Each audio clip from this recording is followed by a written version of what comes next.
Émission Les pourquoi comment d'école. Comment l'élève peut-il trouver sa place à l'école ? Sur un début de vie, l'école nous marque au fer rouge et on peut même se demander si l'élève y trouve un jour sa place. Si cela ne joue pas pour le reste de la vie d'ailleurs. Comment fait-on dans une vie scolaire pour que l'élève reste autant sur le carreau, totalement perdu face à la gestion relationnelle du groupe ? Franchement, on en vient à se demander si l'élève a vraiment sa place à l'école.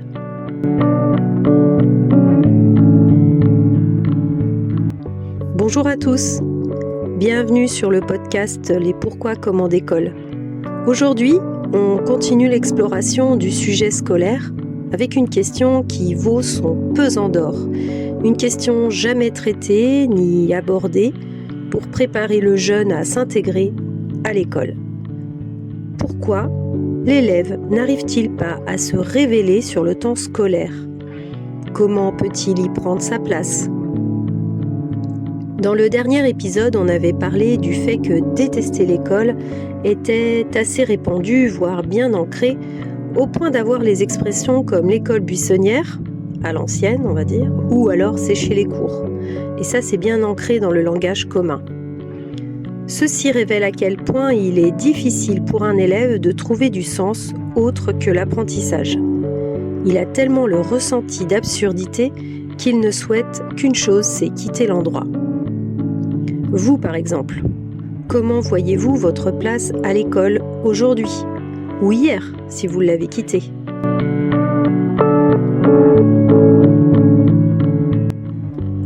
Dans cet épisode, on soulève juste des impressions, des ressentis, des questionnements qui peuvent aider à briser la glace sur ce sujet brûlant de la vie scolaire. Je suis Sophie de Scolem, entrepreneur pour changer l'école. Je dédie cette émission à tous les élèves ou personnes reliées à l'école de près ou de loin. Et chaque semaine, mon objectif ici est d'aborder toute question autour de l'école et du bien-être scolaire pour réfléchir, trouver des pistes, des clés pour naviguer mieux en pays scolaire, afin d'encourager surtout le bonheur à l'école. Chaque épisode est une invitation à regarder ce que l'école fait, a fait ou pas en vous, pour en dégager les meilleurs choix à faire pour vous-même maintenant. L'école devrait être le véhicule d'épanouissement. Et pourtant, elle ne l'est pas toujours. Je vous propose donc de cheminer à mes côtés tout en vous partageant des réflexions, des interrogations, des perspectives que j'ai moi-même vécues au sein du système scolaire pour ouvrir le champ des possibles.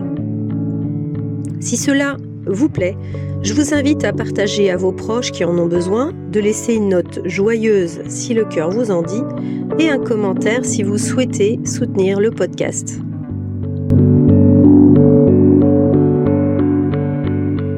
Salut à vous, chères auditrices, auditeurs. Il est incroyable de penser que l'endroit du savoir peut laisser en plan des élèves qui se retrouvent coincés avec leur propre bagage émotionnel, particulier à chacun. Ces bagages émotionnels développés par leur vision du monde subjective, qui est le résultat de leur éducation et vécu personnel. C'est invraisemblable quand on y pense. Ils doivent alors faire avec ça, juste ça. Si leur vécu a été correct, ils partent sur de bonnes bases. Si les vécus ont été plus chaotiques, eh bien alors là, c'est plus compliqué. Ils doivent donc se débrouiller et le reste autour également. C'est vraiment la réplique des bronzés. Oublie que tu n'as aucune chance et fonce. L'école est un lieu de savoir, de savoir-faire et de savoir-être. Le souci, c'est que l'aspect savoir au sens strict, au sens de connaissance apprise, est surtout retenu dans le sens commun, quand on parle de l'enseignement. Pourtant, il y a toutes ces choses qui sont empiriques, apprises, expérimentées sur le terrain, dont jamais personne ne parle vraiment, c'est-à-dire la relation à l'autre, qui se retrouve d'ailleurs dans le savoir-être. Le savoir-être n'est pas seulement comment se comporter dans un groupe d'exposés, de travail en groupe, sur la cour ou en classe. C'est plus que ça. Le savoir-être, c'est comment je vais faire pour m'adapter aux autres, comment je vais pouvoir trouver des amis, qu'est-ce que je veux, moi, pour les autres, les cours, comment vont-ils résonner en moi? Bon, en gros, c'est qu'est-ce que je fais là? Et comment survivre surtout à cette déflagration émotionnelle constante parmi et avec les autres. Donc en fait, on se retrouve avec plusieurs dimensions, c'est-à-dire moi avec moi avec les camarades, moi avec les amis, moi dans ma classe, moi avec les profs, moi avec les surveillants, etc., etc. Tout cela déferle sur l'élève selon son âge, qui vivra ces questions souvent sans les traiter vraiment, en faisant comme il peut, au talent, et c'est surtout le comme il peut qui est inquiétant, parce qu'en fait on compte sur le fait qu'il fera avec. Mais cela ne marche pas à tous les coups, la preuve, le système nous le montre bien tous les jours dans l'actualité. C'est une sorte d'escape game sur plusieurs années, plusieurs parties, avec des niveaux de plus en plus difficiles avec le rush de l'adolescence et bien sûr sans aucun indice. Cela va de soi. Le plus triste dans tout cela, ce sont que certains thèmes sont abordés en cours même, notamment en sciences humaines, en français, en histoire, en langue même, voire même dans les autres matières, dans toutes les matières. Il s'agit là d'autant de pistes pour développer des outils pour s'aider, pour aider les élèves et pour qu'ils s'aident eux-mêmes. On en reparlera dans d'autres épisodes. Le problème, c'est qu'aucun lien avec le quotidien des élèves n'est fait sur le terrain. Il n'y a rien de concret. Tout cela reste abstrait. Pour les élèves, les cours sont les cours. Le reste, c'est différent. C'est une autre perspective. Ce sont d'autres codes. Et tout cela leur passe au-dessus de la tête. Sans aucun outil finalement, sauf leur expérience du quotidien, eh bien, la sensation d'enfermement peut apparaître.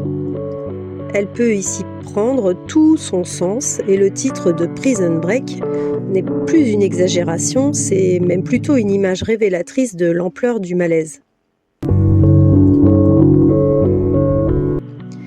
Pour accentuer la vision carcérale que l'élève peut avoir, bien, finalement, beaucoup de choses lui donnent raison. D'abord, le fonctionnement lui-même du système déshumanise dès le départ, puisque la personne devient un élève parmi d'autres élèves, intégré lui-même dans une liste, elle-même appartenant à un niveau de classe qui se retrouve coincé entre deux autres niveaux de classe, voire deux autres classes, qui structurent donc l'établissement. Bref, des poupées russes. Artificielles, mécaniques et industrielles, le fonctionnement est indéniable et effectivement on ne peut éviter cette comparaison. Comment, en tant qu'enfant ou adolescent, appréhender une réalité non naturelle, puisqu'artificielle, est-il possible ou simple pour l'enfant ou l'élève? Alors qu'ils sont eux-mêmes en difficulté avec l'aspect déjà naturel, dû à leur propre développement, et tout cela sans préparation. C'est quand même vertigineux. Vous, quel est votre ressenti sur le vécu scolaire ou vos années scolaires? Est-ce que cela est ou a été simple? Avez-vous mis des parades en place ou avez-vous des parades aujourd'hui? Est-ce que vous les avez mises en place très vite ou alors pas du tout en fait? Ce qu'il est important de comprendre ici, c'est que le malaise en fait est normal. On fait comme s'il était anormal, mais il est normal si vous regardez la situation froidement. C'est même presque un état de survie, plus ou moins important selon le vécu. Il y a des degrés de progression pour lesquels le harcèlement est le stade ultime. ce n'est pas il y a le harcèlement d'un côté et le reste de l'autre, il faut comprendre que c'est un système entier. Tout le monde est concerné. Il y a des élèves qui n'auront pas connu de harcèlement du stade ultime, ni de volonté de suicide, mais qui auront souffert toute leur scolarité à différentes doses, voire même imperceptibles, mais qui diront aujourd'hui s'être toujours senti mal. Le poison est dans la dose. Si vous faites votre introspection, où vous situez-vous ? N'hésitez pas à partager votre ressenti dans les commentaires. Je me suis souvent posé cette question en tant que prof sur comment être soi en tant qu'élève. Et d'ailleurs, peut-on être soi à l'école ? La solution majeure consiste dans le fait d'abord d'admettre ce constat. L'école fait mal. De toute façon, elle fait mal puisqu'elle nous déplace de notre zone de confort. Oui, l'école fait mal. Et mettre à jour ceci permet de voir que le problème, ce n'est pas vous, aujourd'hui ou hier, mais le manque de préparation à vivre le parcours scolaire dans toutes ses dimensions, y compris et surtout émotionnelles. La deuxième, c'est de se dire que c'est possible d'avoir des outils pour être aidé ou réagir en faisant du lien de plein de façons possibles. Nous en reparlerons de façon plus précise. La troisième, c'est de comprendre que l'école a besoin de vous. Car c'est vous qui faites l'école et le bonheur n'est pas une option. Vous êtes le main caractère de la vie scolaire aujourd'hui ou vous l'avez été à un autre moment si vous avez quitté l'école. Et là, je ne parle pas de leader ou de forte tête, mais je parle de tous les élèves. Chacun sont des main caractères, des individus uniques qui se développent.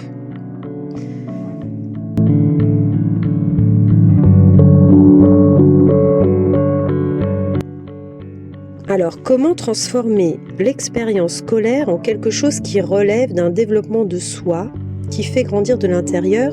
C'est cette perspective que je vous invite à explorer dans ce podcast.